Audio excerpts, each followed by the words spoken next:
राम राम राम हरे हरे, हरे कृष्ण कृष्ण कृष्ण हरे हरे, हरे राम राम राम हरे हरे, हरे कृष्ण कृष्ण कृष्ण हरे हरे, हरे राम राम राम हरे हरे, हरे कृष्ण कृष्ण कृष्ण हरे हरे, हरे राम राम राम हरे हरे, हरे कृष्ण कृष्ण कृष्ण हरे हरे, हरे राम राम राम हरे हरे, हरे कृष्ण कृष्ण हरे हरे, हरे राम राम राम हरे हरे, हरे कृष्ण कृष्ण कृष्ण हरे हरे, हरे राम राम राम हरे हरे, हरे हरे, हरे राम राम राम हरे हरे, हरे कृष्ण कृष्ण कृष्ण हरे हरे,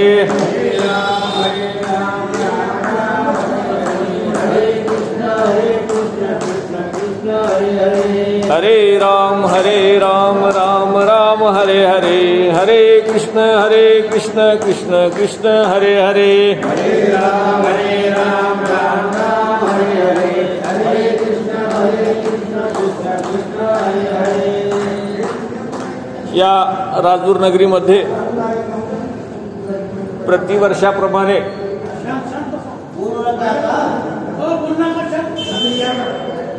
याही वर्षी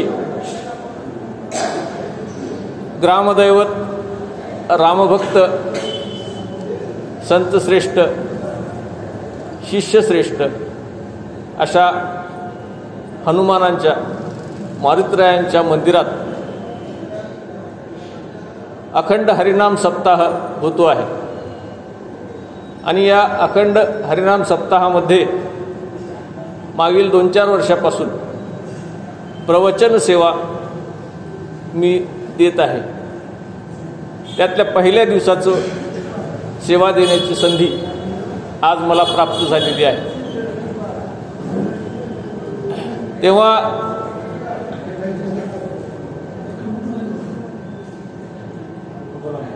या सेवेच्या निमित्ताने आपली हनुमान भक्तांची आणि हनुमंताची सेवा यथोचितपणे घडावी ही माझी ईश्वरचरणी प्रार्थना आहे. संत श्रेष्ठ सद्गुरू चूडामणी बालादास महाराज, रेणुका माता, हनुमंतराय, श्रीराम, ज्ञानेश्वर माऊली आणि संत श्रेष्ठ तुकाराम महाराज या सर्व संतांच्या चरणी वंदन करून मी आजच्या सेवेला प्रारंभ करतो आहे. आपण मानव जन्म घेतो तो स्वतःच्या मुक्तीसाठी घेत असतो. परंतु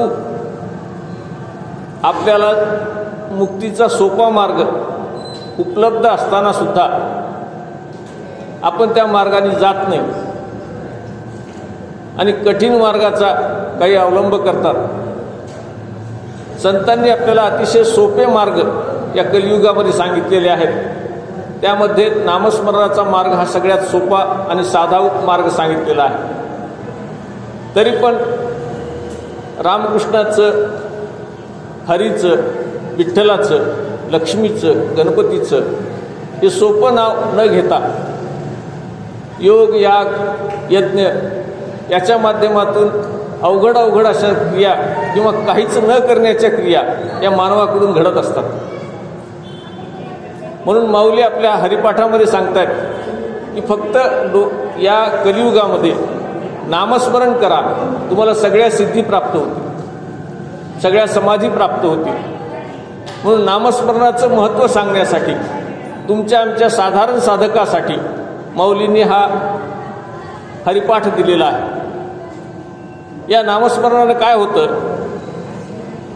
तर मन उन्मन होतं, वरिष्ठ पातळीला जातं, उच्च पातळीला जातं आणि मनाची उन्मनी साधली, समाधी साधली की सगळ्या सिद्धी प्राप्त होतात. आणि या सगळ्या सिद्धी प्राप्त झाल्या की सिद्धी, बुद्धी, धर्म हे सगळं हरिपाठानं आपल्याला प्राप्त होतं आणि आपला प्रपंच हा साधूच्या संगतीत जर राहिला तर तो परमार्थाकडे वळतो आणि आपल्याला मुक्तीचा मार्ग सापडतो.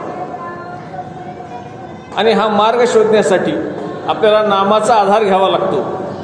आणि म्हणून जेव्हा रामकृष्ण नामाचा ठसा आपल्या हृदयात उमटतो तेव्हा आपल्याला मुक्ती मिळते किंवा तेव्हा आपल्याला मार्ग सापडतो.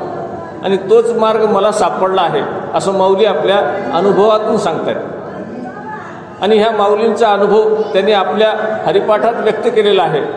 त्यासाठी आजच्या सेवेला जो मी अभंग घेतलेला आहे तो अभंग हरिपाठातला 16वा अभंग आहे. हा 16वा अभंग आपल्या सर्वांना पाठ आहे, माहितीचा आहे. हरिबुद्धी जपे तो नर दुर्लभ, वाचेसी सुलभ रामकृष्ण. रामकृष्ण नामी उन्मनी साधली, तयाशी लाधली सकळ सिद्धी. सिद्धिबुद्धी धर्म हरिपाठी आले, प्रपंची निवाले साधू संगी. ज्ञानदेवी नाम रामकृष्ण ठसा, येणे दश दिशा आत्माराम. हरिमुखे म्हणा, हरिमुखे म्हणा, पुण्याची गणना कोण करी. असा साधा सरळ असा हा अभंग आहे. या अभंगात आपण फक्त म्हणल्याने नाही कळणार, तर त्याचा थोडा अर्थ समजून घेतला तर आपल्याला अभंग पुन्हा पुन्हा म्हणावासा वाटेल, ऐकावासा वाटेल. म्हणून आपण त्याच्या अर्थाकडे वळतो. याच्यामध्ये जो शब्द आलेला आहे तो हरिबुद्धी जपे तो नर दुर्लभ असा शब्द आलेला आहे. दुर्लभ का? तर जी गोष्ट दुर्मिळ असते, सहजासहजी प्राप्त होत नाही, त्याला आपण दुर्मिळ असं म्हणतो किंवा दुर्लभ असं म्हणतो. हे दुर्लभ का होतं? हे नर दुर्लभ का आहेत याचा जर विचार केला आपण तर त्याची काही कारणं आपल्याला सापडतात. ती कारणं म्हणजे साधारणपणे माणसाचा कल हा वैराग्याकडे, त्यागाकडे नसून भोगाकडे असतो. इंद्रिय त्याची सतत कुठल्या ना कुठल्या वासना करत असतात, कामना करत असतात आणि त्याच्या मागे माणूस पळत असतो. इंद्रियाचं सुख हेच माणसाला खरं सुख असं आहे असं वाटायला लागतं. डोळ्यांना चांगल्या गोष्टी दिसाव्यात, सुंदर गोष्टी दिसाव्यात, कानांना चांगले सूर ऐकायला मिळावेत, जिभेला चांगलं खायला मिळावं, हातांना चांगला स्पर्श मिळावा, अशी सातत्याने इच्छा असते आणि त्यालाच आपण सुख समजत असतो. अंतिम सुख काय आहे हे आपल्याला कळत नाही आणि ते कळण्यासाठीच म्हणून हरिपाठ दिलेला आहे. आणि मन आपलं जे आहे ते ईश्वराला मन पाहिजे असतं आणि नेमकं ते सोडून आपण सगळं देतो. हे मन चंचल आहे. हे मन एका ठिकाणी स्थिर राहत नाही.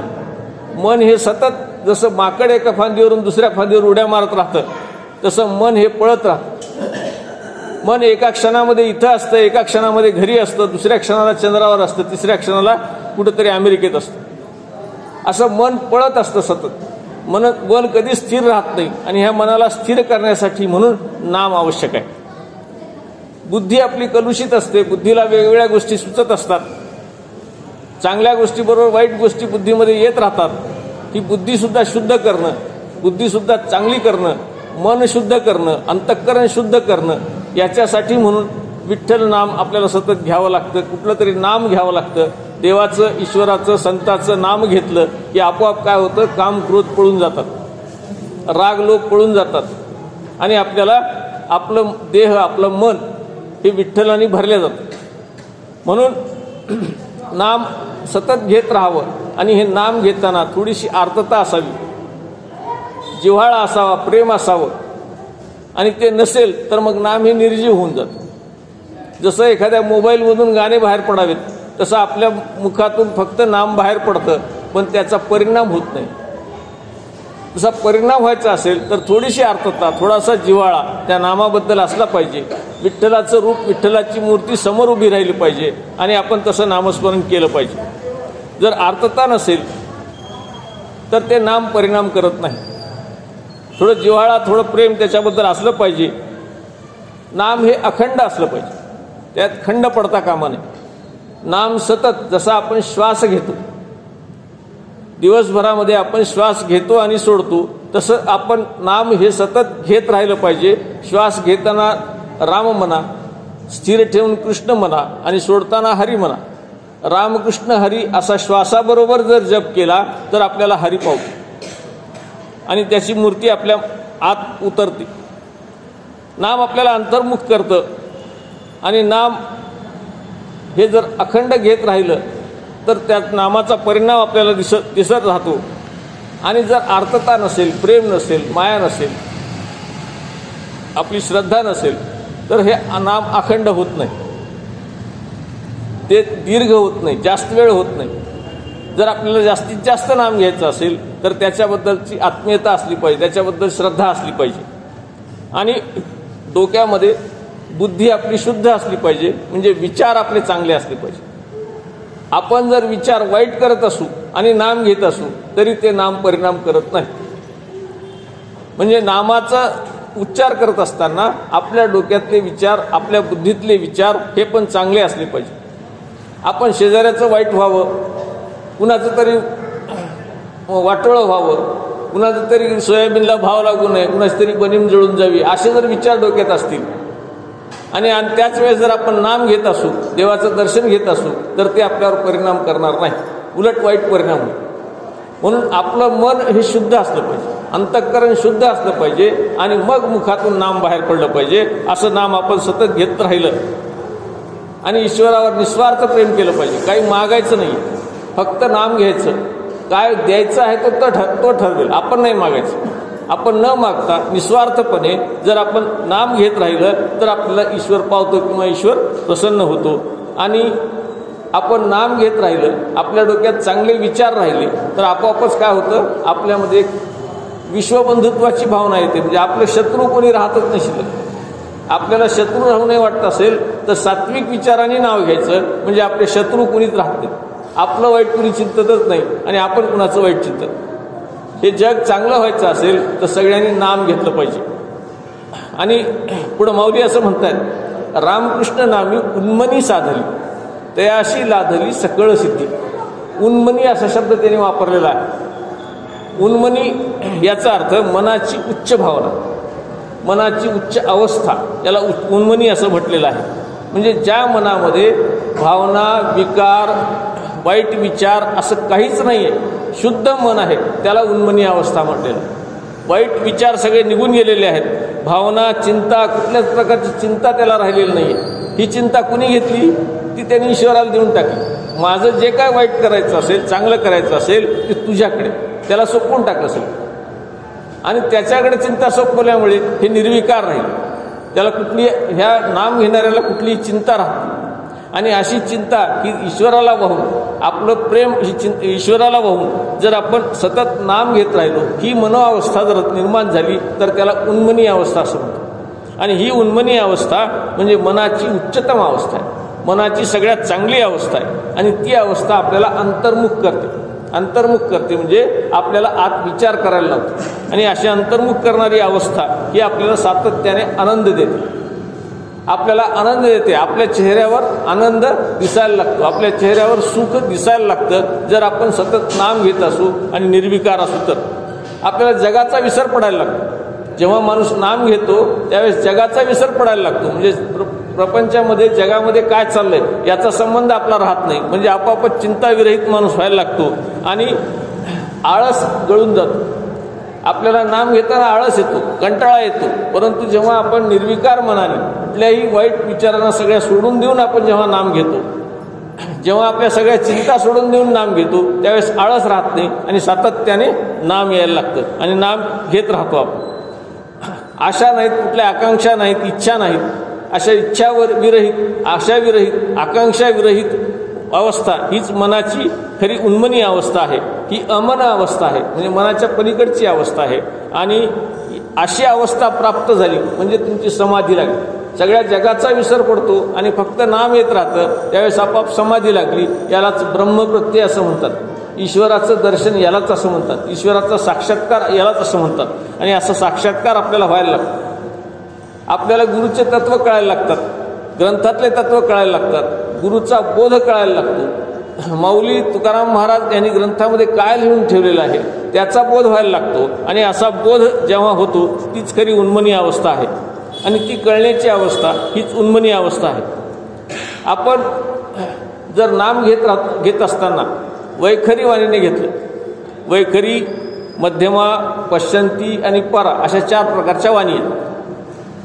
वरचेवर आत आवाज जाणे म्हणजे शेवटची अवस्था परा अवस्था, ज्याच्यामध्ये आवाज बाहेर येत नाही पण आतल्या आत आपल्याला कळायला लागतं की आपला आवाज यायला लागलेला आहे. तर आपण जेव्हा वैखरी वाणीने, म्हणजे आता मी जे बोलतो आहे ती जी वाणी आहे त्याला वैखरी वाणी म्हणतो, मोठ्याने बोलणे ह्याला वैखरी वाणी म्हणायचं. अशा वाणीनं जर आपण नाव घेतलं तर ते नाम घेत राहिलं की गोडी निर्माण होते. जर आपण सुरुवातीलाच ठरवलं की मनातल्या मनात नाम घ्यायचं, असं होत नाही, अशी गोडी लागत नाही. त्यात लगेच मन काय करतं, चंचल येते, दुसरीकडे पळायला लागतं आणि मनामध्ये नाम राहत नाही. म्हणून अगोदर काय करायचं, मोठ्याने नाम घ्यायचं, टाहो फोडून नाम घ्यायचं, मोठ्याने नाम घ्यायचं, टाळ्या वाजवून नाम घ्यायचं. असं नाम घेत राहिलं की काही दिवसानंतर आपल्याला हळूहळू त्याची गोडी लागायला लागते आणि अशी गोडी लागणे म्हणजेच उन्मनी अवस्था आहे. ऊत या शब्दाचा अर्थ ऊर्ध्वगामी, वर जाणे असा अर्थ आहे.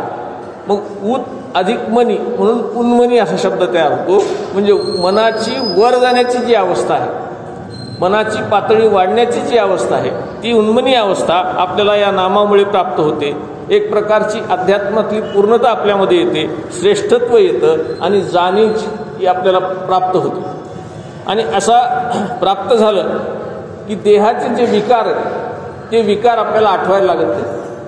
म्हणजे देह विकार आपण विसरून जातो आणि जग विसरून जातो आणि देह विकाराची जाणीव आपल्या इंद्रियांना होत नाही. म्हणजे समजा दाढ दुखते आहे, सगळ्यात कठीण दाढ दुखणे. दाढ दुखणं हे फार कठीण वाटतं आपल्याला. काही दुखावं पण दाढ दुखणे असं वाटतं. डोकं दुखणं असेल, दाढ दुखणं असेल, टाच दुखणं असेल, गुडघे दुखणे असतील, आपले अवयव हे सतत काही ना काही दुखत असतं. परंतु जेव्हा आपण नाम घेतो त्यावेळेस, नामात ज्यावेळेस विसरून जातो त्यावेळेस दाढदुखीसुद्धा आपल्याला काही वाटायला लागत नाही, विसरून जातं सगळं. म्हणजे दुःख जर विसरायचं असेल तर नाम आपल्याला जवळ केलं पाहिजे, म्हणजे दुःख दूर पळून जातं. देहाचे विकार असतात परंतु नामामुळे ते जाणवत नाही. जसं आपण कीर्तनामध्ये बसलो, भजनामध्ये बसलो किंवा ज्ञानेश्वरी वाचायला बसलो तर अशा गोष्टी करत असताना आपले काही थोडे बहुत जे विकार असतात, दुखणी असतात, ती पळून जातात. म्हणजे सतत आपण नाम घेत राहिलं तर आपले जे देहविकार आहेत हे विकार पळून जातात आणि माणूस अविचल व्हायला लागतो आणि भोग, धन, कीर्ती, सत्ता, संपत्ती याच्यापासून काय होतो, दूर पळायला लागतो. वैराग्य प्राप्त व्हायला लागतं. त्याला काही चांगलं खावंसं वाटणं किंवा चांगलं पाहावंसं वाटणं, चांगलं ऐकावंसं वाटणं. चांगलं म्हणजे जे फक्त कानाला गोड लागतं ते चांगलं. याचा अर्थ अध्यात्मामध्ये जे आहे ते सगळं चांगलंच आहे, पण अध्यात्म सोडून जे आहे ते सगळं चांगलंच आहे असं नाही. आपण जिलेबी खातो, जिलेबी सगळ्यात चांगलीच आहे, खायला चांगलीच आहे, परंतु जास्त खाल्ली तर पोट दुखायला लागेल, जास्त खाल्ली तर कोलेस्ट्रॉल वाढायला लागेल, जास्त खाल्ली तर आपली साखर वाढायला लागेल, असे अनेक आजार आपल्याला व्हायला लागतात. म्हणून ते तात्पुरतं सुख देणाऱ्या ज्या वस्तू आहेत त्या सोडून कायम सुख देणाऱ्या ज्या वस्तू आहेत, आनंद देणाऱ्या ज्या वस्तू आहेत त्या अध्यात्मात आहेत. म्हणून आध्यात्मिक गोडी लागली पाहिजे आणि नामाची गोडी लागली पाहिजे. मग धनाचं महत्त्व वाटत नाही, मानाचं महत्त्व वाटत नाही, कीर्तीचं महत्त्व वाटत नाही. या सगळ्यापासून माणूस वैराग्याकडे पळायला लागतो. म्हणून नाम हे सतत आपल्या जवळ असलं पाहिजे आणि उन्मनी अवस्था त्याच्यामुळे प्राप्त झाली पाहिजे. गीतेमध्ये सुद्धा भगवंत आपल्याला दुसऱ्या अध्यायामध्ये 44व्या ओळीमध्ये असं सांगतात, भोगेश्वर्य प्रसक्तानां तया प्रवृत्त चेतसाम व्यवसायात्मिका बुद्धीस समाधो न विधीयते. असा एक श्लोक भगवंताने अर्जुनाला सांगितलेला आहे.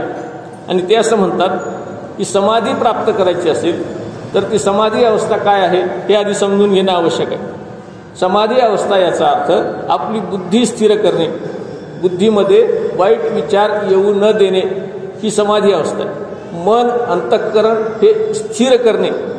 जसं धावतं पाणी आहे त्याला शांत जर केलं आपण तसं शांत मनाची अवस्था, कारण मन हे पळतंय, मन हे धावतंय, मन हे एका ठिकाणाहून दुसऱ्या ठिकाणी सतत पळत असतं, त्याला स्थिर करणे याला म्हणतात समाधी अवस्था.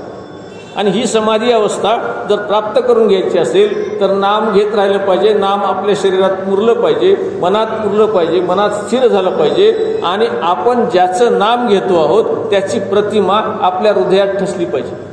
आपण विठ्ठलाचं नाव घेत असू तर आपल्या हृदयामध्ये विठ्ठलाची मूर्ती राहिली पाहिजे. आपण जर रामाचं नाव घेत असू तर रामाची प्रतिमा आपल्या हृदयामध्ये राहिली पाहिजे. जसं हनुमंताच्या हृदयामध्ये राम आणि सीतेची प्रतिमा होती, तशी प्रतिमा आपल्या मनामध्ये सतत नाम घेतल्यामुळे आणि रूप आठवल्यामुळे आपल्यामध्ये निर्माण झाली पाहिजे आणि ती प्रतिमा चित्तात ठसली पाहिजे. आणि आपल्याला आपलं जे चित्त आहे ते स्व ओळखण्यासाठी किंवा स्वज्ञान करून घेण्यासाठी आत्मचिंतनामध्ये सतत रमलं पाहिजे. आणि ध्यान हे परिपक्व झालं पाहिजे. म्हणजे काय, संशय नष्ट झाला पाहिजे. कोणता संशय? ईश्वर आहे की नाही हा मोठा संशय आहे आपल्याला. आपल्या जीवनामध्ये जेव्हा काही वाईट घटना घडतात, आपल्या मनासारख्या काही गोष्टी होत नाहीत, त्यावेळेस देव आहे की नाही अशी शंका यायला लागते आणि देवावरची श्रद्धा ही कमी व्हायला लागते. आणि ती श्रद्धा वाढवण्यासाठीच संतांनी अवतार घेतलेला आहे आणि संतांनी आपल्याला देवाचं महत्त्व सांगितलेलं आहे. म्हणून आपण सतत जर नाम घेत राहिलं आणि ती प्रतिमा आपल्या मनात उमटवत राहिली तर आपल्यातला संशय नष्ट होतो, मोह नष्ट होतो आणि ध्यान परिपक्व होते. ही ध्यानावस्था म्हणजेच समाधी अवस्था आहे. आणि असं जर ध्यान पक्क झालं, ध्यान लागायला लागलं तर आपल्याला ईश्वराचं अल्पकाळ का होत नाही दर्शन व्हायला लागतं, साक्षात्कार व्हायला लागतो. आणि असा साक्षात्कार नामामुळे प्राप्त होतो. आणि ही चैतन्याची प्रतीती आपल्याला अखंड यायला लागते. आणि अशी अखंड प्रतीती यायची असेल तर अखंड नाम घेणे आवश्यक आहे. म्हणून सातत्याने नाम घ्यावं असं माऊली आपल्याला हरिमुखे म्हणा या माध्यमातून सांगतायत. याच्यामध्ये भोगेश्वरी असा एक शब्द आलेला आहे. हे भोग म्हणजे काय हे जर आपण समजून घेतलं तर आपल्या लक्षात येईल की भोग याचा अर्थ आपल्याला जे जे चांगलं वाटतं त्या सृष्टीमधलं ते आपल्या जवळ असावं किंवा आपण त्याचा उपभोग घ्यावा असं वाटतं, त्याला भोग असं म्हणतं. म्हणजे उदाहरणार्थ मान आपल्याला मिळावा असं वाटतं, मान मिळवणे म्हणजे भोग. मान असेल, आराम असेल, आपल्याला सतत आराम करावा वाटतं. आराम म्हणजे सुख असं आपल्याला वाटायला लागतं. आराम हराम आहे असं म्हटलेलं आहे, परंतु आपल्याला आरामच सुख वाटायला लागतं. कष्ट नको वाटतात, म्हणजे यालाच भोग म्हणायचं. काहीच विनाकारण आराम करणे हा भोग आहे. सुख सतत मिळावं वाटतं. सुख मिळू नये असं कोण आहे? कुणाला वाटतं? प्रत्येकाला वाटतं आपल्याला सुख मिळावं. सुख मिळावं याचा अर्थ मान मिळावा, पैसा मिळावा, सत्ता मिळावी, सगळ्यांनी आपल्याला विचारावं, सगळ्यांनी आपली काळजी घ्यावी, याला मान म्हणतो. आणि असा मान आपल्याला मिळावा वाटतो, सुख मिळावं वाटतं, चैन करावी वाटतं. चैन सगळ्यांनाच करावी वाटते. वाढदिवस साजरे करावे वाटतात, आपल्याला काही गावगाव फिरावं वाटतं, वेगवेगळ्या वस्तू खाव्या वाटतात, याला चैन म्हणतात. ह्या सगळ्या गोष्टी करणे म्हणजे भोग आहे. आणि असा भोग त्यानंतर ह्या सगळ्या गोष्टीसाठी आपल्याला काय लागतं? पैसा लागतो, संपत्ती लागते. आणि ती संपत्ती कमवण्यासाठी मग आपण धडपडत असतो. आणि ही संपत्ती मग जेव्हा चांगल्या मार्गाने येत नाही तेव्हा वाईट मार्गाने पण कमवण्यासाठी आपण मागे पुढे पाहत नाही, म्हणजे आपल्या हातून पाप घडत राहतं.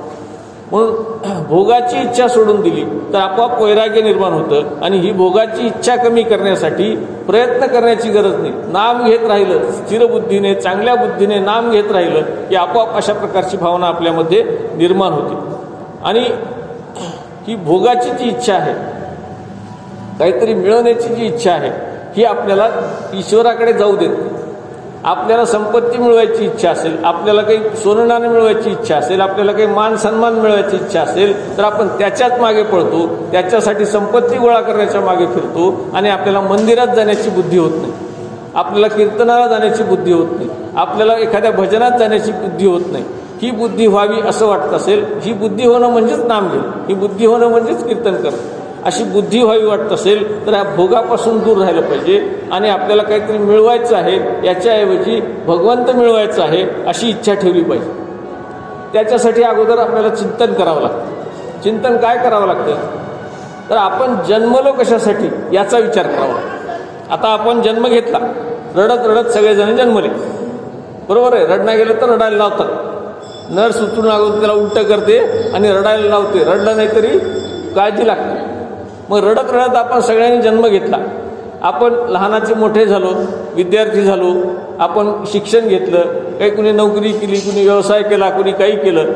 आणि असं करत करत मुलं बाळ झाली. त्या मुलाबाळांची चिंता आपल्या पाठीमागे लागली.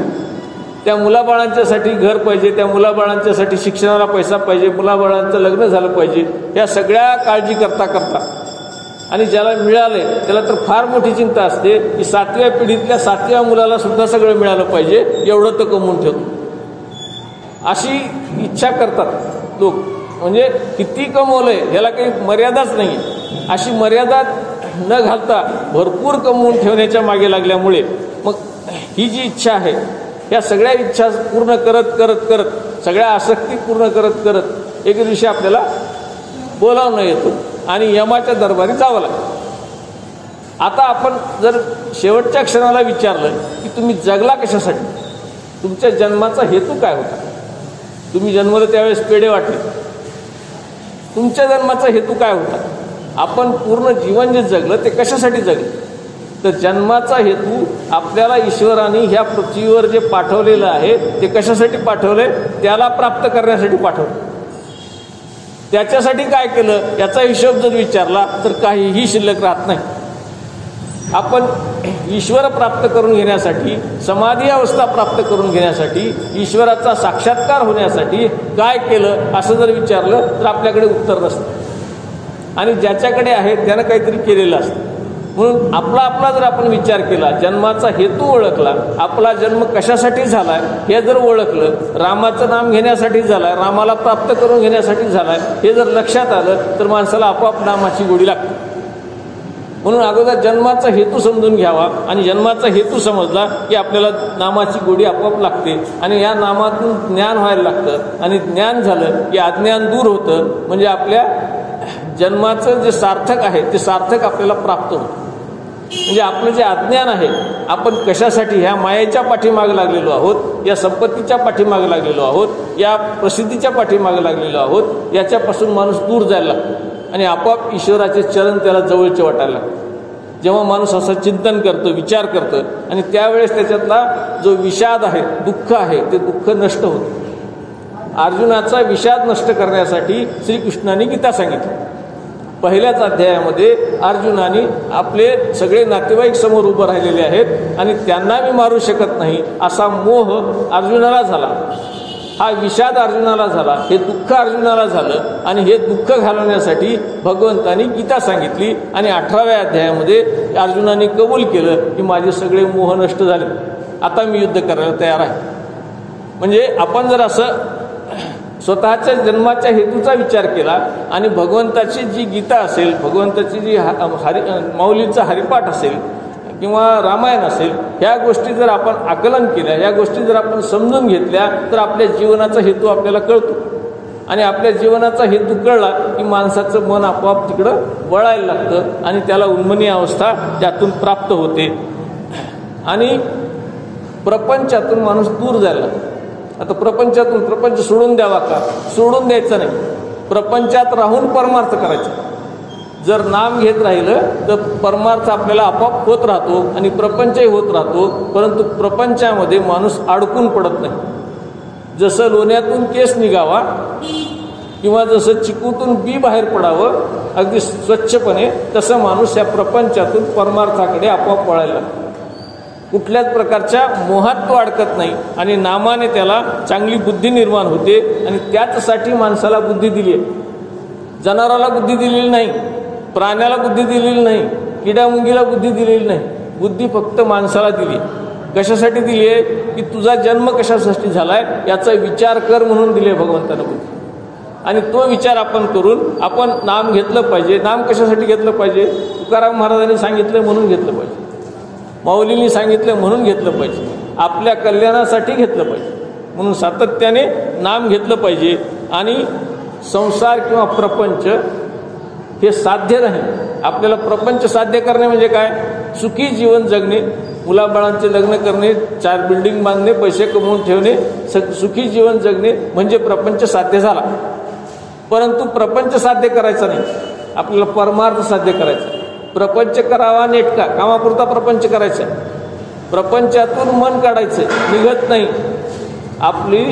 आपण प्रपंचामध्ये राहतो तेव्हा आपलं सगळं मन प्रपंचात राहतं मरेपर्यंत. शेवटच्या क्षणापर्यंत आपल्याला आपल्या घरातले सगळे व्यवहार दिसायला लागतात. सोनं कुठं ठेवलंय, बांधकाम चालू आहे, काय पैसे कुठं ठेवलेत, सगळं जनावरं किती आहेत, शेत किती आहे, बाडी किती आहे, घरं किती आहेत, मुलं काय करायलेत, ह्या सगळ्यामध्ये आपण लक्ष असतं. मरेपर्यंत याच्यातच लक्ष असतं. मुलं करती झाली, त्यांचा संसार ते करायला लागले तरी आपली लुडबुड थांबत नाही. आपण त्याच्यापासून दूर जाण्याचा विचार करत नाही. तो दूर जाण्याचा विचार करण्यासाठी म्हणून नाम घ्यायचंय आणि माऊलींना समजून घ्यायचंय. म्हणून संसार हे साधन आहे, संसार हे साध्य नाही. पंढरपूरला जायचंय तर पंढरपूर आणि विठ्ठलाचं मंदिर हे साध्य आहे आणि बस हे साधन आहे. आपण बसमध्येच रमलो आहोत, पंढरपूरपर्यंत जातच नाही. म्हणून प्रपंच हे साधन आहे आणि आपल्याला परमार्थ हा साध्य करायचा आहे. म्हणून प्रपंचाचा वापर करायचा, प्रपंच सोडायचा नाही. प्रपंचामध्ये राहूनच परमार्थ साध्य करायचा आहे आणि तो साध्य करण्यासाठी चांगलं चित्त, चांगली बुद्धी, चांगलं मन आणि चांगले विचार हे महत्त्वाचे आहेत आणि ते हरिपाठातून साध्य होतं. हरिपाठातून कसं साध्य होतं? सिद्धी बुद्धी धर्म हरिपाठी आले, प्रपंची निवाले साधू संगी. सिद्धी याचा अर्थ वेगवेगळ्या प्रकारच्या सिद्धी असतात. कुणाला धन दिसायला लागतं, कुणाला भविष्य कळायला लागतं, कुणाला काही कळायला लागतं, अशा सिद्धी असतात. हे चमत्कार आहेत. ह्या सिद्धी आपल्याला प्राप्त करायच्या नाहीत. हरिप्राप्ती ही महासिद्धी आहे. देवाची प्राप्ती ही सगळ्यात मोठी सिद्धी आहे. तेच समाधान सगळ्यात मोठं समाधान आहे आणि ते समाधान आपल्याला प्राप्त करायचं आहे. आणि ते समाधान प्राप्त करण्यासाठी प्रपंच करताना साधूंची संगत असली पाहिजे. साधूंच्या संगतीत राहिलं पाहिजे. म्हणजे कीर्तनाला गेलं पाहिजे, प्रवचनाला गेलं पाहिजे, भजनात गेलं पाहिजे, मंदिरात गेलं पाहिजे, वेगवेगळ्या तीर्थयात्रा पण केल्या पाहिजेत. पण तिथं जाऊन साधूंची भेट घेतली पाहिजे, संतांची भेट घेतली पाहिजे. आणि अशा संतांची भेट झाली तर आपल्याला प्रपंचाचा शीन वाटत नाही, प्रपंच हलका वाटायला लागतो. साधूंच्या संगतीत राहिलं तर प्रपंच सोपा वाटायला लागतो, प्रपंचाचा शीन राहत नाही आणि बुद्धी सम व्हायला लागते. बुद्धी सम होणे याचा अर्थ सर्वांच्या ठाई भगवंत आहे अशी बुद्धी होणे, याला बुद्धी समबुद्धी असं म्हणतात. म्हणजे प्राण्यामध्ये तो आहे, माणसामध्ये तो आहे. जसं गाढवाला पाणी पाजवताना एकनाथ महाराजांना ईश्वर दिसला, जसं रेड्याच्या डोक्यावर हात ठेवताना माऊलींना ईश्वर दिसला, तसा सर्वांच्या ठाई ईश्वर आहे ही भावना निर्माण होणे याला समबुद्धी असं म्हणतात. आणि अशी समबुद्धी नामाने प्राप्त होते आणि स्वधर्म आपला सुधारतो. म्हणजे आपलं कर्म जे आहे ते सगळ्यात चांगलं व्हायला लागतं. म्हणून नाम सातत्याने घ्यावं आणि सिद्ध अशा साक्षात्कारी संतांची भेट घ्यावी. सिद्ध साक्षात्कारी संत ओळखणे फार कठीण आहे. साधू संत आपल्याकडे भरपूर आहेत, परंतु सिद्ध संत फार कमी आहेत. म्हणून सिद्ध संत ओळखावा लागतो आणि त्यांचं दर्शन घ्यावं लागतं. तशा दर्शनाने आपल्याला आनंद किंवा सुख प्राप्त होतं. जसं या मंदिरात आल्यानंतर आपण हनुमंताचं दर्शन घेतो, आपल्याला आनंद प्राप्त होतो. चुडामणी महाराजांच्या मंदिरात गेलं, तिथं गेलं, तिथल्या त्या पादुकांचं दर्शन घेतलं की आपल्याला आनंद प्राप्त होतो. परंतु असं दर्शनानंतर मार्गदर्शन मिळणं सुद्धा तितकंच महत्त्वाचं आहे. ते लोक नशिबान असतील ज्यांनी चुडामणी महाराजांना पाहिलेलं आहे, ज्यांनी चुडामणी महाराजांचं दर्शन प्रत्यक्षात घेतलेलं आहे, ज्यांनी त्यांचं मार्गदर्शन घेतलेलं आहे, त्यांचे जे प्रवचन आहेत, त्यांचे जे कीर्तन आहेत, ज्यांनी ऐकले असतील ते खरे भाग्यवान असतील. आपल्याला असे महाराज, असे संत भेटावेत याच्यासाठी आपण सातत्याने इच्छा व्यक्त केली पाहिजे आणि त्यांच्याशी संभाषण करण्याचा प्रयत्न केला पाहिजे. आजच्या युगात सुद्धा संत महात्मे आहेत, नाही तसं नाही, पण दुर्लभ आहेत, दुर्मिळ आहेत. त्यांचा शोध घ्यावा लागतो आणि अशा भोंदू साधूच्या मागे लागल्यापेक्षा चांगल्या साधूची भेट घ्यावी, चांगल्या संताची भेट घ्यावी आणि त्यांचं मार्गदर्शन घ्यावं. मग आपलं देवी देवता, चमत्कार, सिद्धी हे सगळं प्राप्त होतं. परंतु जेव्हा खरा भक्त हे सगळं प्राप्त करून त्याला नाकारतो, मला नको, काही नको, सिद्धी नको, कुठला चमत्कार नको, कुठल्या देवी नको, कुठली देवता नको, मला पाहिजे ते समाधान पाहिजे, मला पाहिजे ते समाधी अवस्था पाहिजे, मला पाहिजे तो साक्षात्कार पाहिजे, मला पाहिजे ते भगवंताचं सगुण दर्शन पाहिजे, अशी भावना तो व्यक्त करतो. आणि तशी इच्छा पूर्ण करणारे संत आपल्याला भेटावे लागतात आणि त्याला पूर्वपुण्यही लागते किंवा आपली इच्छा लागते. मग हरिप्राप्ती ही महासिद्धी आहे आणि संसार सोपा होतो जेव्हा आपल्याला संत भेटतात. म्हणून तुकाराम महाराज आपल्या एका अभंगामध्ये सांगतात, संत चरण रज लागता सहज वासनेचे बीज जळोनी जाय. वासना ही आपल्या मनामध्ये बीजरूपाने उगवते आणि त्याचा वृक्ष होतो. म्हणजे आपल्या मनामध्ये एक छोटीशी वासना, छोटीशी इच्छा निर्माण होते आणि ही इच्छा निर्माण झाली की ती मोठं रूप धारण करते. ही इच्छा मोठं रूप धारण करते आणि मग आपल्याला 4 पत्र्याचं घर असावं अशी इच्छा झालेली असताना पुन्हा 7 बंगले असावेत अशी म्हणायची इच्छा निर्माण होते. अशी वासना आपल्या मनामध्ये हळूहळू वापायला लागते, हळूहळू मोठी व्हायला लागते. त्याच्यासाठी काय करावं? संत चरण रज. संत चरण रज म्हणजे धूळ. संतांच्या चरणाची धूळ जरी आपण आपल्या माथ्याला लावली तरी आपल्याला अशी भावना, अशा वासना ह्या जळून जातात, आपल्या वासना निर्माण होत नाहीत. म्हणून संतांच्या संगतीत राहावं असं तुकाराम महाराज म्हणतात. मग राम नामी उपजे आवडी सुख घडोघडी वाढू लागे. रामाच्या संतांच्या चरणाजवळ बसण्याचा फायदा काय की संत चरणाचे रज किंवा संत चरण स्पर्श जर आपल्याला झाला तर आपल्या मनामध्ये रामाच्या नामाची किंवा ईश्वराच्या नामाची गोडी लागते आणि ही आवड निर्माण झाली, ही गोडी निर्माण झाली की आपलं सुख हे क्षणाक्षणाला वाढायला लागतं. असं सुख क्षणाक्षणाला वाढायचं असेल तर संतांच्या चरणाजवळ बसा असं तुकाराम महाराज म्हणतात. आणि असं जर झालं, आपल्याला जर ती आवड निर्माण झाली तर काय होतं? कंठी प्रेम दाटे हृदयी नीर लोटे हृदयी प्रगटे रामरूप. कंठामध्ये आपल्या प्रेम निर्माण व्हायला लागतं. कंठामध्ये प्रेम निर्माण होणे म्हणजे कसं? समजा आपला मुलगा खूप दिवस झाले दूर देशामध्ये आहे आणि त्यांनी तुम्हाला बऱ्याच दिवसानंतर व्हिडिओ कॉल केला. व्हिडिओ कॉल केल्याबरोबर काय होतो? तो समोर दिसायला लागतो तेव्हा आईच्या डोळ्यात पाणी यायला लागतं, वडिलांच्या डोळ्यात पाणी यायला लागतं, त्यांचा कंठ दाटून यायला लागतो. आणि असं भगवंताचं रूप पाहून, भगवंताची मूर्ती पाहून आपल्याला सुद्धा असं आई वडिलासारखं प्रेम दाटून आलं पाहिजे. आणि ते दाटून केव्हा येतं? संत चरण रज. त्याला कारण दिले त्यांनी. संत चरणाची रज जर आपल्याला प्राप्त झाली तर आपल्या मनामध्ये अशा प्रकारची ईश्वरासंबंधीची भावना ही निर्माण व्हायला लागते. आणि अशी भावना निर्माण झाली की आपल्या हृदयामध्ये रामाचं रूप प्रगट व्हायला लागतं. आणि मग तुकाराम महाराज शेवटच्या चरणामध्ये असं म्हणतात, तुका म्हणे साधन सुलभ गोमटे परी उपतिष्ठे पूर्व पुण्य. जर पूर्व पुण्याही असेल तर असं सोपं सुलभ साधन, नामासारखं सोपं साधन आपल्याला प्राप्त होतं किंवा त्याची गोडी लागते. अन्यथा ती गोडी लागत नाही. अहमदपूर शहराची लोकसंख्या किती असेल? 1 लाखाच्या वर असेल. इथं किती लोक उपलब्ध आहेत? 50 सुद्धा नाही. त्याचं कारण काय की त्यांचं पूर्वपुण्य त्यांना इकडे येऊ देत नाही. त्यांचं जे पूर्वपुण्य असतं, जे पुण्य केलेलं त्यांनी नसतं, म्हणून त्यांना ह्या रामनामाची गोडी लागत नाही. मंदिरात येण्याची इच्छा होत नाही, भजनात येण्याची इच्छा होत नाही. त्याचं कारण असतं आपण केलेले पूर्वीचे पाप म्हणण्यापेक्षा पुण्य म्हणून. आपण केलेले जे कर्म आहेत त्या कर्माचं फळ म्हणून आपल्याला ही गोडी लागते.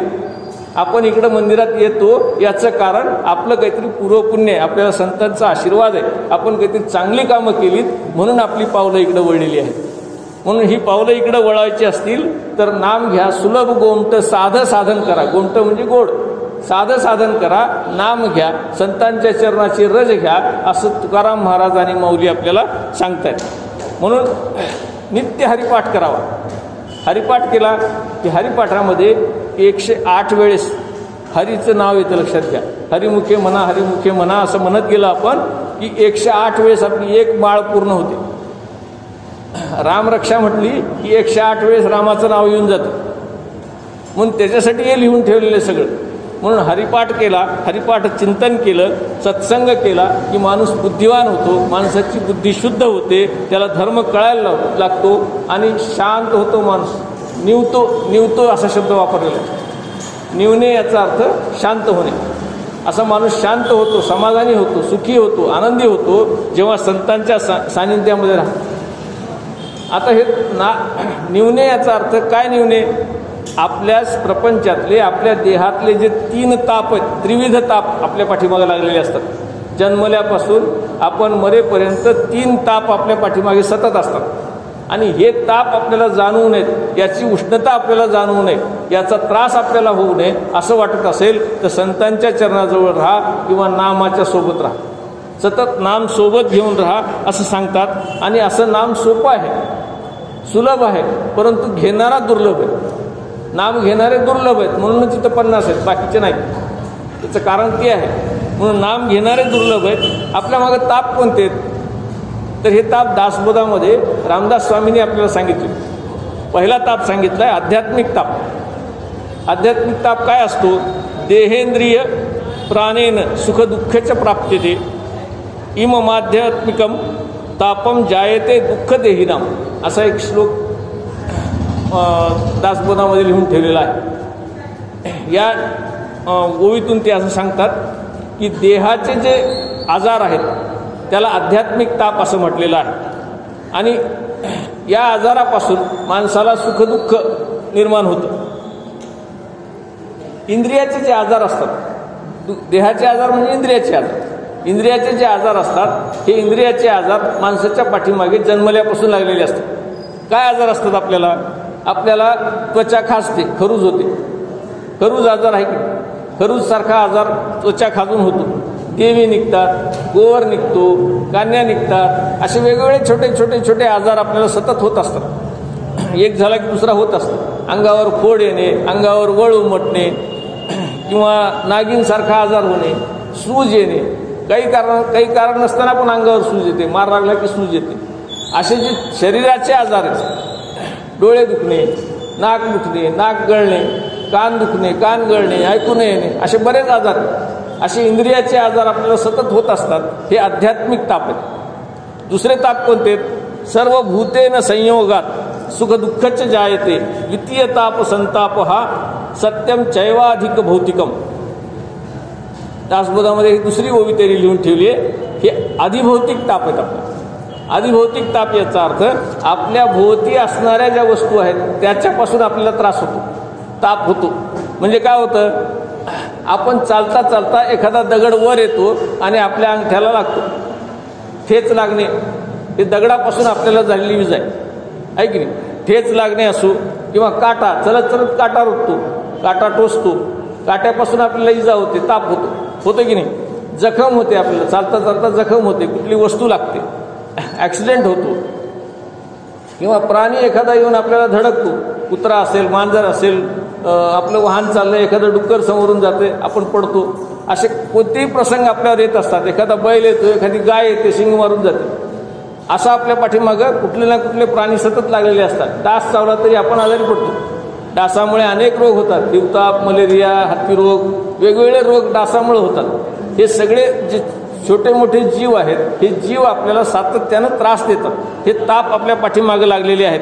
थंडी वाजली, जास्त थंडी वाजली तरी आपल्याला ताप येतो, जास्त ऊन लागलं तरी आपल्याला ताप येतो. म्हणजे थंडी उष्णता असेल, पावसाळा असेल, आग लागली तरी आपल्याला इजा होते, पाणी जास्त झालं तरी आपल्याला इजा होते, पाणी कमी पडलं तरी आपल्याला इजा होते.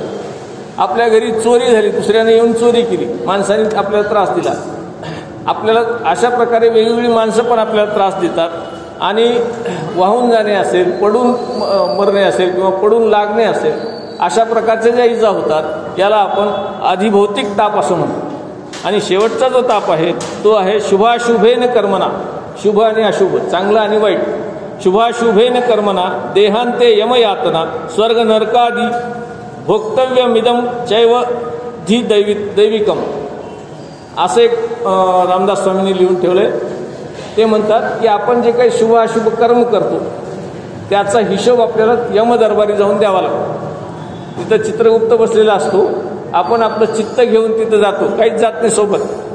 आपला चित्त, अहंकार, मन हे जे सूक्ष्म शरीर आहे ते आपलं तिथं जातं आणि तिथं आपल्याला सगळा हिशोब द्यावा लागतो. आणि तिथं हिशोब दिल्यानंतर मग ठरतं तुमचा प्राणी होणार, वनस्पती होणार, तुम्ही नरकात जाणार, स्वर्गात जाणार, चांगल्या घरी जन्म घेणार, हे तिथं ठरतं.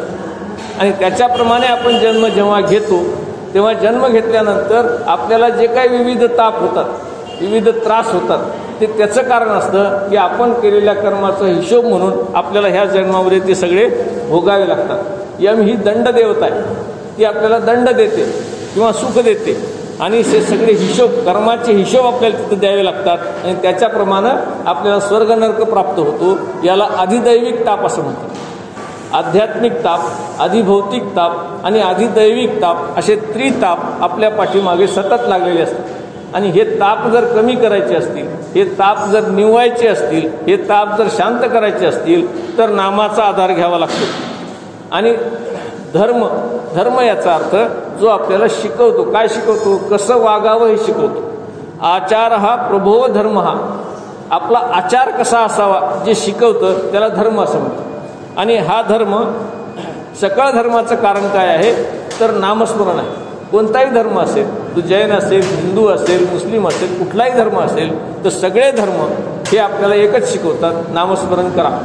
नामस्मरण हेच सांगितलेलं आहे आणि नामाचे परिणाम आपल्या देहात जाणवतात. जगचालक शक्ती, या विधात्याची शक्ती आपल्या पाठीमागं उभं राहते आणि आपल्याला आपली शक्ती खर्च होण्याची वाचते. म्हणजे कसं आहे, आपण समजा सगळे आपले विलास संपले की शेवटी काय करतो, भगवंताकडे जातो. त्याच्याऐवजी जर भगवंतच आपल्याजवळ अगोदरच घेतला तर आपण दवाखान्यात दाखल व्हायच्या अगोदरच जर आपण असं म्हटलं की जे करू ते भगवंत कर, म्हणजे भगवंतावर जर आपली चिंता सोडली तर आपली जी शक्ती खर्च होते ती शक्ती कमी खर्च व्हायला लागते. भगवंत आपल्यासोबत राहायला लागतो. म्हणून नाम घेत राहिलं की आपली शक्ती वाढते आणि किंवा शक्ती ही दुप्पट होते. म्हणून नाम सतत घ्यावं आणि भगवंताला आपल्या सोबत ठेवावं. एखाद्या योगी असेल तर त्या योग्याला सिद्धी कळतात, सिद्धी प्राप्त होतात, सिद्धी कळतात. तसं चांगदेव आहे, चांगदेवाला सिद्धी होते की नाही. मेलेला माणूस होत होते, मेलेला कोणताही प्राणी समोर टाकला त्याची साधना संपली की माणसं उठून बसायची, वाघावर बसून जात होते, नागाचा चाबूक करत होते. अशा वेगवेगळ्या सिद्धी त्यांना प्राप्त होत्या. ते योगी होते, मोठे योगी होते. तसे योग करणाऱ्याला अशा काही सिद्धी प्राप्त होतात. परंतु अशा सिद्धी प्राप्त झाल्या की त्याच्यामध्ये अहंकार यायला आणि अहंकार आला की तो त्याचा फायदा करून घ्यायला. त्याच्याऐवजी नाम घेणाऱ्याला सुद्धा अशा सिद्धी प्राप्त होतात. नामधारक जे असतात, संत असतात, त्यांनाही अशा सिद्धी प्राप्त होतात.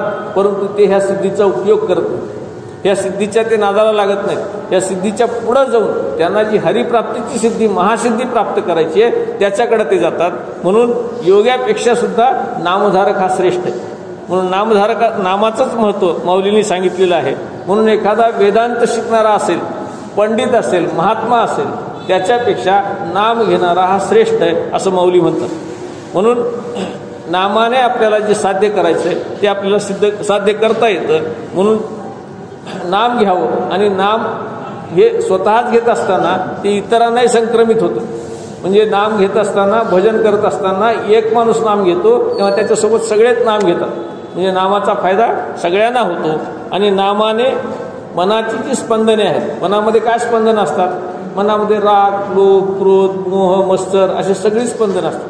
ही सगळी स्पंदनं जसं विठ्ठल नाम आत घेऊ तसं काय होतात, हे राग लोभ पळून जायला लागतात. विठ्ठल आत जसं जसं जाईल, जसं जसं घागरीमध्ये पाणी गेलं की हवा बाहेर येते, तसं नाम जसं जसं आपल्या शरीरामध्ये यायला लागेल तसं आपल्यातले राग लोभ क्रोध मोह सगळे काय व्हायला लागतात, पळून जायला लागतात. म्हणून नाम सतत घ्यावं आणि नामाची स्पंदनं आपल्याला भगवंतावर प्रीती करायला लावतात. नामाने सिद्धी प्राप्त होते, सद्बुद्धी प्राप्त होते. आणि अशी नामानं सद्बुद्धी प्राप्त झाली की शेवटच्या चरणामध्ये माऊली आपल्याला असं सांगतायत, ज्ञानदेवी नाम रामकृष्ण ठसा येणे दश दिशा आत्माराम. माऊली असं म्हणतात की माझ्या मनात सुद्धा असं रामकृष्ण नाम हे ठसलं, माझ्या मनात सुद्धा रामकृष्णाचं नाम आलं, म्हणून मला सगळ्या सिद्धी प्राप्त झाल्या किंवा मला ईश्वर प्राप्त झाला. म्हणून वाणीमध्ये नाम असलं पाहिजे, आपल्या मुखामध्ये नाम असलं पाहिजे आणि हृदयामध्ये त्याचं रूप असलं पाहिजे.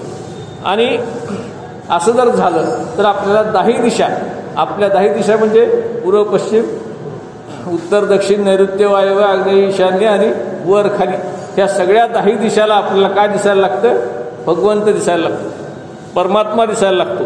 म्हणून नाम घ्यावं आणि नामाची गोडी उत्पन्न करावी. ती उत्पन्न होत नाही. नामाची गोडी ही सहज सोपी गोष्ट नाही. नामाची गोडी ही उत्पन्न केव्हा होते, जर सत्कृत्य केलं तर होते. सत्कर्म केलं तर होते. सत्कर्म म्हणजे बुद्धीमध्ये चांगले विचार आणि हाताने चांगले कर्म आपण जर केले, आपली सगळी इंद्रिय जर सत्कर्मात लागली तर आपल्याला नामाची गोडी निर्माण होते, अन्यथा होत नाही. जसं सत्कर्म म्हणजे कसं, समजा एखादी मैफल केलेली आहे, गाण्याची मैफल असेल तर ती कशासाठी असते? लोक ऐकण्यासाठी येतात, परंतु जो गायक असतो तो बिदागीसाठी येतो, पैशासाठी येतो. तो पैशासाठी गात असतो. असं पैशासाठी गाणं याच्याने परमात्मा प्राप्त होतो. त्याच्यासाठी परमात्म्यासाठी गाणं, जे कर्म आपण करतो आहोत त्याचा मोबदला जर आपण घेत असू तर आपल्याला घेण्याचा अधिकार आहे. आपल्या प्रपंचासाठी जेवढा आवश्यक आहे तेवढं घेण्याचा अधिकार आहे. परंतु भगवंतासाठी काय करतो आपण याचाही विचार आपण केला पाहिजे. म्हणून वारकरी जो हरिपाठ करतात, वारकरी जे भजन करतात किंवा पंढरपूरची यात्रा करतात, त्याच्यामध्ये मिळवायचं काहीच नसतं. मिळवायचं फक्त भगवंत असतं. ती खरी सेवा, ती खरी भक्ती आहे. आणि अशी खरी भक्ती करावी.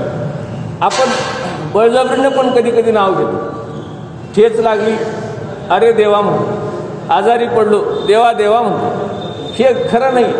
हे काय झालं, आपल्याला दुःख जास्त झालं म्हणून आपण नाव घेतलेलं आहे. परंतु मनातून घेतलंय का? नाही. मनातून नाव घ्यायचं असेल तर चांगलं असताना, आपल्याला ठेच लागलेली नसताना, आजारी नसताना, सगळं सुखसमाधान असताना भगवंताचं नाव जर आपण घेतलं तर खऱ्या अर्थाने त्याची जाणीव ठेवली असाच अर्थ होतो.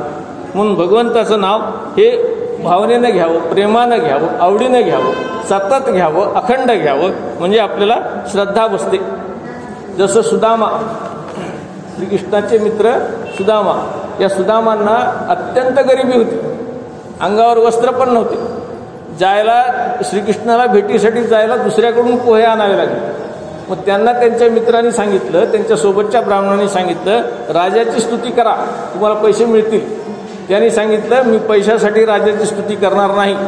मी भगवंताचीच गाणी गाईल, भगवंताचंच भजन गाईल, भगवंताचेच मंत्र म्हणेल. मला दक्षिणा मिळेल ती मिळेल, मी गरीब राहिलो तरी चालेल. अशी भावना असली पाहिजे तर श्रीकृष्ण प्राप्त होतो, तर श्रीकृष्ण मित्र होतो. तानसेनांना त्यांचं गायन करताना अकबराने विचारलं आणि त्यांच्या गुरुचं गायन ऐकायची इच्छा व्यक्त केली. मग ते त्यांचे हरिनावाचे गुरु होते, त्यांच्याकडे गेले आणि ते दोघांनी मिळून चोरून त्यांचं गाणं ऐकलं पहाटे 2 वाजता.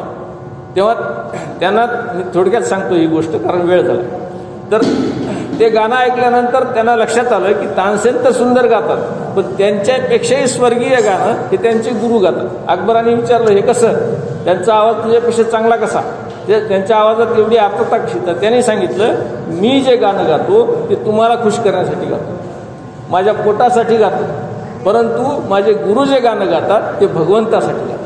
ते कुणाला खुश करण्यासाठी किंवा पैसे मिळवण्यासाठी गात नाही. म्हणून जे भगवंतासाठी गातात, भगवंतासाठी भजन करतात, कुणीतरी पाहावं, कुणीतरी मला टी व्हीवर आणावं, कुणीतरी मला मोबाईलमध्ये आणावं, यूट्यूबवर आणावं म्हणून भजन केलं असेल तर त्या भजनाला काहीही अर्थ नाही. जेव्हा जेव्हा आपण असं भजन करतो ते भगवंताला कळावं. भगवंताला मुंगीच्या पायात घुंगरू बांधलं तरी त्याचा आवाज जातो, लक्षात. त्याचा आवाज त्याला कळतो, त्याला ओरडायची गरज पडत नाही.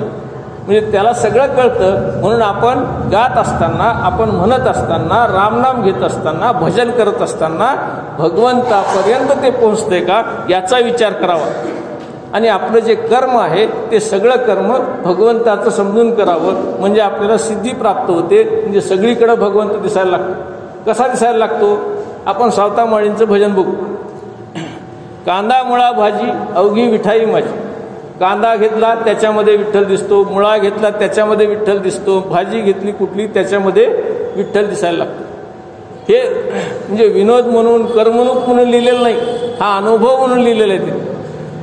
लसूण मिरची कोथिंबिरी अवघा झाला माझा हरी.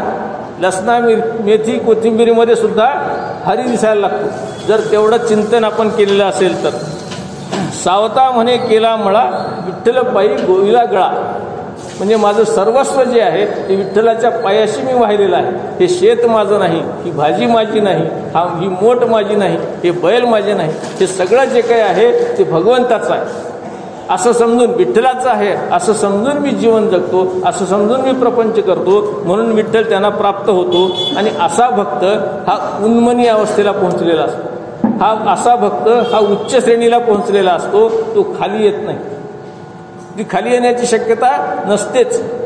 या नामामुळे जो जो असा वर गेलेला आहे तो खाली येत नाही, कारण त्याच्या हातून वाईट कृत्य घडतच नाही, त्याच्या हातून वाईट विचार येतच नाहीत. म्हणून त्याला भगवंत दर्शन प्राप्त होतं, भगवंत त्याला प्राप्त होतात, भगवंत साक्षात्कार द्यायला लागतात. आणि या मार्गामध्ये जाण्यासाठी सुलभ आणि दुर्लभ अशी दोन्ही, कठीण अशी दोन्ही साधनं आहेत. कोणतं साधन करायचं हे आपण ठरवायचं. सुलभ साधन करायचं का कठीण साधन करायचं हे आपण ठरवायचं. नाम हे सुलभ साधन आहे, म्हणून सुलभ साधन करावं. कीर्तन हे सुलभ साधन आहे, म्हणून असं सुलभ साधन करायचं का योग करायचा, याग करायचा, वेगवेगळे या तीर्थयात्रा करायची, कठीण कामं करायची का सोपं करायचं हे आपण ठरवायचं. हे दोन्ही साधनं आपल्याला भगवंतांनी दिलेली आहेत. योगामध्ये काय होतं, वृत्ती निरोध करावा लागतो. म्हणजे आपल्या जे स्वभाव आहे आपला त्याला दाबून ठेवावं लागतं, दमन करावं लागतं, आपल्या इंद्रियांना दाबून ठेवावं लागतं. परंतु नाम घेणाऱ्याला असं दाबून ठेवायची गरज नाही. तो जेव्हा विठ्ठलाचं नाम घेत राहतो त्यावेळेस आपोआप त्याची इंद्रिय त्याला साथ द्यायला लागतात. परंतु योगी माणसाला ते दाबून ठेवावं लागतं. नाही तर 70,000 वर्षाची तपश्चर्या केल्याबरोबर सुद्धा रंभा भेटली की माणूस पगळतो, विरघळतो. अशी तपश्चर्या वाया जाते जे जेव्हा असं जाणून बुजून आपण करतो त्यावेळेस. पण नाम हे सहज येतं. नाम सहज येत असल्यामुळे अशा प्रकारची वाईट कृत्य आपल्या हातून घडण्याची शक्यता फार कमी असते. वृत्ती सूक्ष्म ठेवावी लागते, वृत्तीवर लक्ष ठेवावे लागतं, तर योग होतो, अन्यथा योग होत नाही. म्हणून वृत्ती ओळखून लक्ष ठेवणं हे फार कठीण आहे. आणि नामामध्ये ते सगळं ओळखायची ठेवायची काहीच गरज नाही आहे. सतत सतत नाम घेत राहिलं की आपोआप सगळ्या वृत्ती आपल्या पळून जातात, वाईट स्वभाव, वाईट विचार पळून जातात. आणि म्हणून नाम हे सोपं आणि सुलभ साधन आहे. हे नाम आपण सतत घ्यावं आणि आपल्या प्रपंचामध्ये आपल्याला जे काही प्राप्त झालेलं आहे किंवा आपल्याला जी काही गोडी लागलेली आहे ती गोडी भगवंताची लागावी. आणि अशी गोडी लागण्यासाठी सतत नाम घ्यावं आणि त्याचं कर्ते पण मान्य करावं. त्याच्यावर निष्ठेने, श्रद्धेने भगवंतावर विश्वास ठेवावा आणि गोडी प्रेमाने, भावनेने नाम घ्यावं, म्हणजे आपला उद्धार होतो. आणि असा उद्धार करणं हे आपल्या हातात आहे. आपण तो मार्ग स्वीकारावा, असा सुलभ मार्ग स्वीकारावा. म्हणून माऊली जे म्हणतात की नाम घेणारे दुर्लभ आहेत किंवा सोपं साधन करणारे दुर्लभ आहेत, हे आपण ओळखून आपण ते सुलभ करण्यासाठी सातत्याने प्रयत्न करावे आणि आपल्या स्वतःला सिद्ध करावं, आनंदी करावं, आपल्याला ईश्वर प्राप्तीचा मार्ग सापडावा अशी इच्छा व्यक्त करतो. आणि काळेभाऊच्या कृपेने म्हणा, आशीर्वादाने म्हणा, मला ही सेवा दरवर्षी करण्याचा जो माझी इच्छा आहे ती ते पूर्ण करतात, मला परवानगी देतात, संधी देतात. त्यांच्या काही दवाखान्याच्या कारणामुळं ते सध्या इथं नाहीत. त्यांच्या मागं हा जो ताप लागलेला आहे हा ताप भगवंताने दूर करावा आणि त्यांच्या जीवनामध्ये पण आनंद निर्माण करावा अशी इच्छा व्यक्त करून आपण सर्वजण, कुणाचंही नाव घेत नाही, आपण सर्वजण ह्या माझ्या प्रवचनासाठी इथे आवर्जून उपस्थित राहिलात. म्हणजे फुलारी दादा, लाटकर साहेब हे सगळे जे आवडीने इथं उभं आलेले आहेत, ते ऐकायसाठी आलेले आहेत, या सर्वांचे, महिला भगिनींचे मी मनापासून ऋण व्यक्त करतो, आभार मानतो. आणि आपणा सर्वांना हनुमंताची कृपा लाभावी, चुडामणी महाराजांची कृपा लाभावी अशी इच्छा व्यक्त करून आजची सेवा हनुमंत चरणी अर्पण करतो. आणि यानंतर पसायदानाने हा आजचा प्रवचनाचा कार्यक्रम पूर्ण होईल. यानंतर पसायदान. आता विश्वात्मके देवे येणे वाक्यज्ञ तोषावे, तोषो निमज द्यावे पसायदान हे. जे खळांची व्यंकटी सांडो, दया सत्कर्मी रती वाढो, भूता परस्परे पडो, मैत्र जीवांचे दुरितांचे तिमिर जाहो, विश्वस्वधर्म सूर्य पाहो, जो जे वांछिल तो ते लाहो, प्राणी जात वर्षत सकळ मंगळी, ईश्वर निष्ठांची मांदियाळी, अनवरत भूमंडळी भेट तू या भूता. चला कल्पतरूचे आरव, चेतना चिंतामणीचे गाव, बोलते जे अर्णव पियुषांचे, चंद्रमे जे आलांछन, मार्तंड जे तापहीन, ते सर्वाही सदा सज्जन, सोय रे हो तू किंबहुना सर्व सुखी, पूर्ण होऊन ती लोकी. भजिजवादि पुरुषी अखंडित आणि ग्रंथोपजीविये विशेषी लोकीये दृष्टादृष्ट विजय होवा भेजी हेच म्हणे श्री विश्वेश्वराहो हा होईल दान पसाहो येणे वरे ज्ञान देवो सुखिया झाला येणे वरे ज्ञान देवो सुखिया झाला येणे वरे ज्ञान देवो सुखिया झाला जय जय रघुवीर समर्थ